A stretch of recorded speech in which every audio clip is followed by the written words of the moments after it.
Honeysuckle, or woodbine, has the distinction of being the only true liana in the Irish flora. If by liana we mean a plant that makes its way to the top of the trees, not by hooks or tendrils, but by twining around the stems of trees. In fact, so tight is its embrace that it often leaves a deep permanent spiral groove in the stem of the host tree. Now, everything about honeysuckle proclaims its highly evolved status as a plant that is adapted for pollination by long-tongued moths. First of all, you, or more importantly the moth, can detect its presence from a distance by the strong, sweet smell that's characteristic of moth flowers, especially when it first opens in the evening.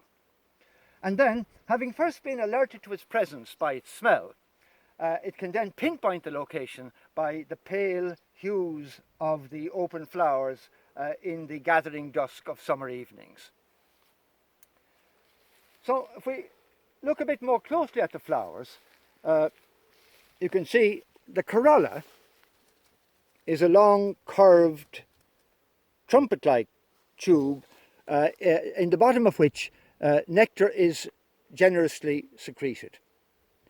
And when the flower opens, you can see there the way that at the front it flares out into two lips.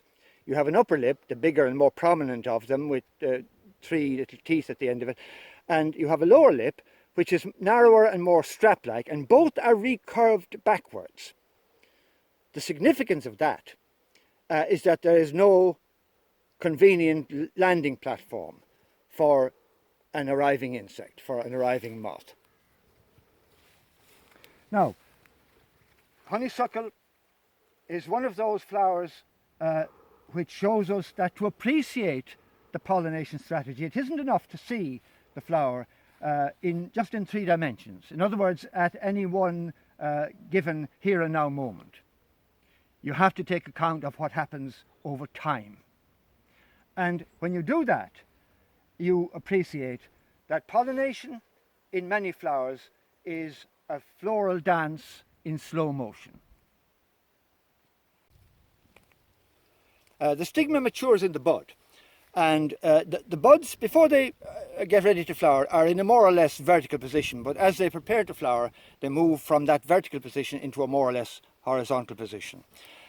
On the afternoon of the evening in which the flower is going to open, the anthers dehisce. In other words, they prepare to shed their pollen. But since the anthers are just behind the stigma in the bud, self-pollination can't occur at this stage. The flower opens just as darkness falls, and at this time of the year, beginning of July, that would be somewhere between 8 and 9 o'clock, and the flower begins to emit its strong perfume, attracting the pollinating moths, which begin to arrive as the light begins to fade. The convolvulus hawk moth, privet hawk moth, silver Y would be prominent among them.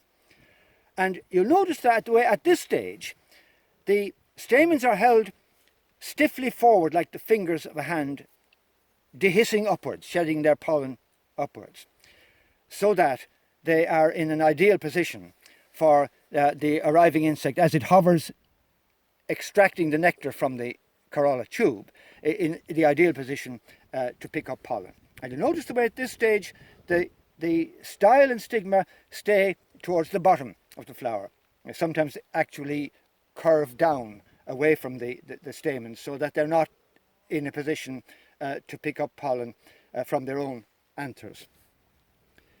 The following day, the flowers begin to change colour from white or creamy to yellow, and the two lips curl further backwards.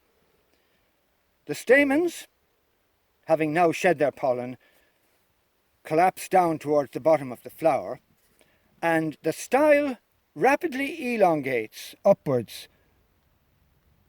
so that the stigma is now in the same position that the anthers were on the previous night. In other words, they are now ideally positioned to pick up pollen from the arriving hawk moths.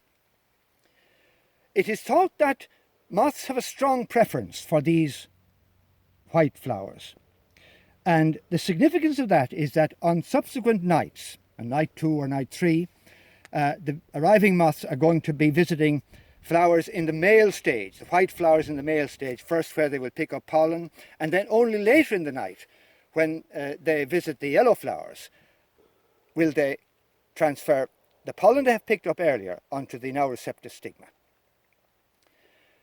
And then, when fertilization has taken place in all of the flowers, the fruits will begin to mature, forming those conspicuous heads of red berries that are such a prominent feature of the hedgerow later in the year.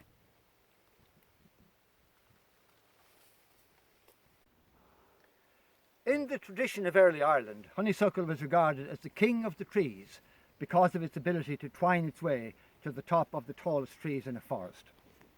And there is a wonderful early tale in Irish, The Death of Fergus, which gives an account of the burning qualities of the different timbers, and it begins with an injunction never to burn honeysuckle.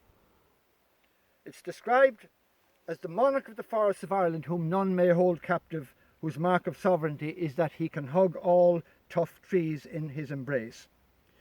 And according to the tale, burning honeysuckle would bring dire consequences. If you burn the pliant woodbine, wailings for misfortune will abound. Dire extremity at weapons' points, or drowning in great waves will follow.